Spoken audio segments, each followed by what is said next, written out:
More than 150 local corn varieties can be found in just the southern region of Oaxaca. This extensive biodiversity is a treasure, the world's genetic reservoir of corn. Millions of Mexican farmers have maintained it for thousands of years.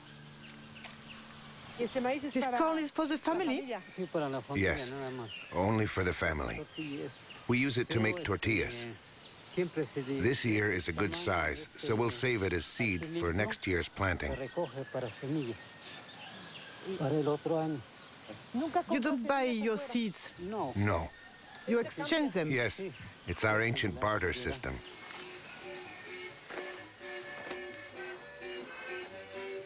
To preserve its corn's diversity, Mexico has banned genetically modified crops.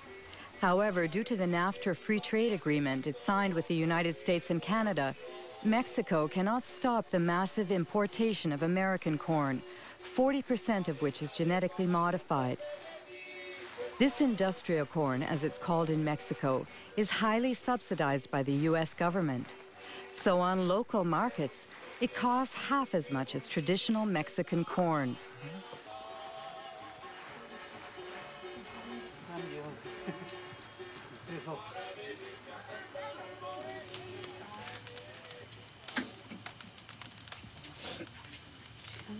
Do you always make your tortillas with local corn? Yes.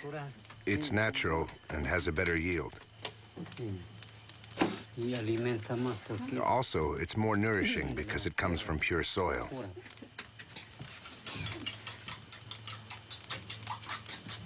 That's blue corn. In the past, my ancestors only planted this kind of corn. Today, we maintain it as well. It existed before the Spanish conquest. Yes, there's another kind of conquest. What's the new conquest? It's the transgenic conquest that wants to destroy everything by making local corn disappear so that their industrial corn can dominate. If they succeed, we'll be dependent on multinationals. We'll be forced to buy the fertilizer and insecticides they sell, because without them, their corn won't grow. Whereas the local corn grows very well without fertilizer or herbicide. Look at it. It's very beautiful.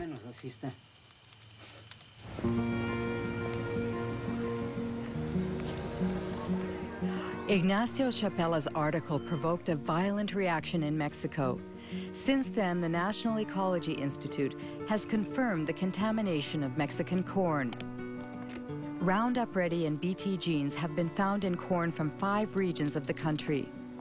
What would happen if bioengineered corn crossed with traditional land races? Dr. Alberas Buya led a study using a local flower. She inserted the same gene in several specimens and then observed their growth.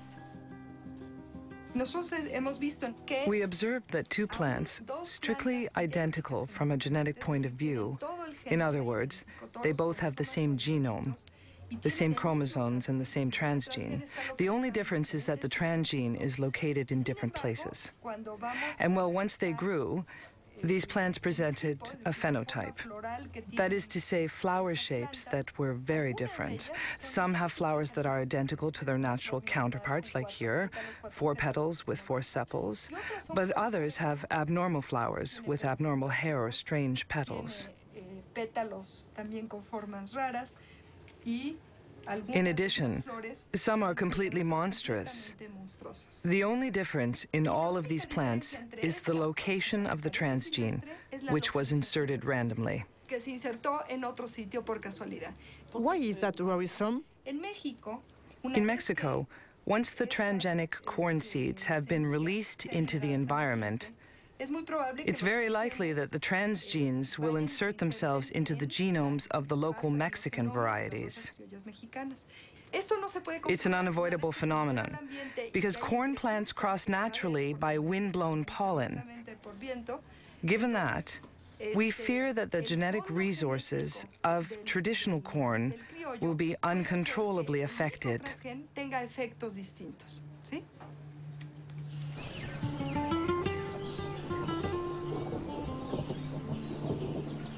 Buenos días. Los seguimos invitando para que... Good morning. We invite you to attend a meeting about the new diseases which are infecting our corn because of transgenic contamination.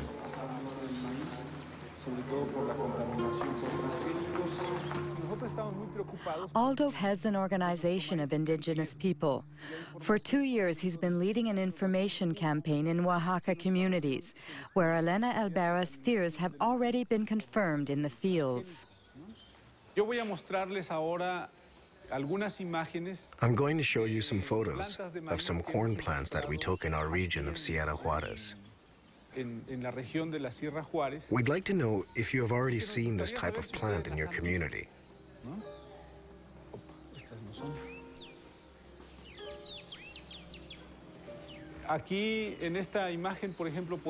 You can see that some very strange things are going on.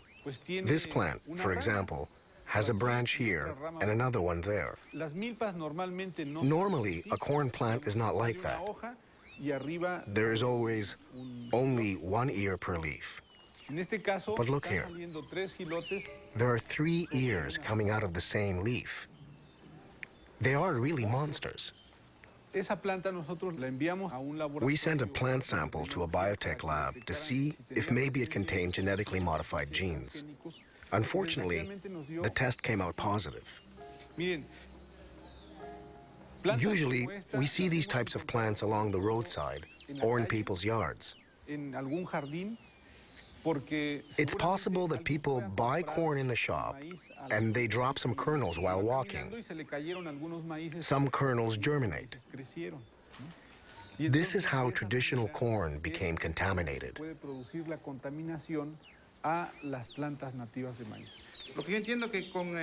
From what you've said, if we don't manage to stop their spread in our fields, soon we'll be forced to buy our corn seed because our own won't work anymore. That's very troubling. What should we do?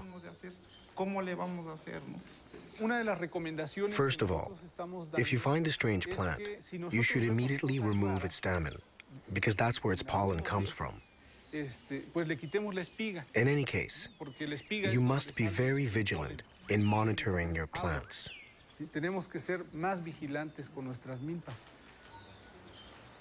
Don't you think it's Monsanto's strategy? What they couldn't achieve legally, they are trying to force through contamination?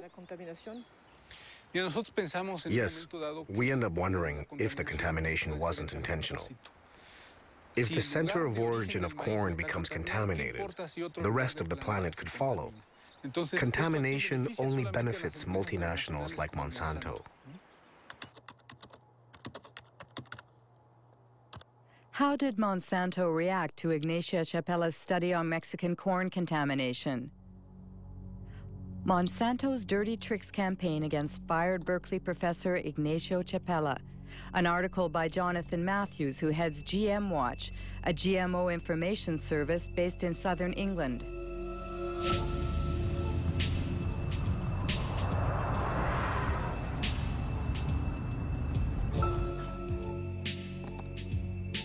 According to Jonathan Matthews, Ignacio Chapela was a victim of a campaign launched on AgBioWorld, a pro-GMO internet site. On the eve of the article's publication in Nature, a certain Mary Murphy posted an email that AgBioWorld distributed to thousands of scientists around the world.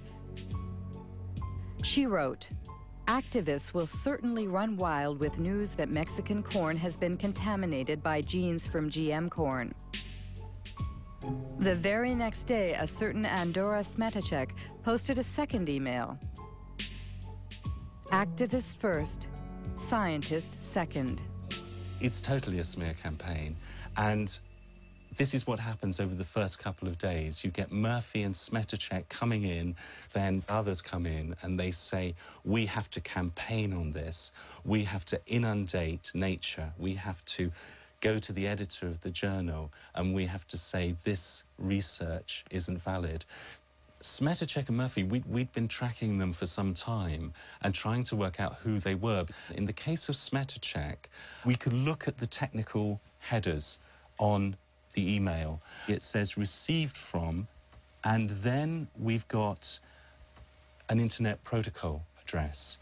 If we go off to a website registration site, now all we have to do is just to copy that IP address. Organization name, Monsanto Company, and based in St. Louis. Then Mary Murphy left behind details that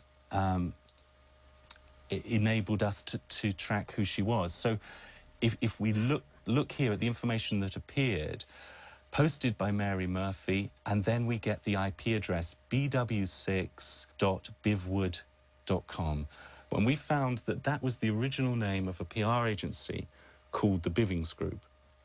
We quickly found out that on their client list was Monsanto, that this was an internet PR firm for Monsanto. That means fake scientists. Well, it does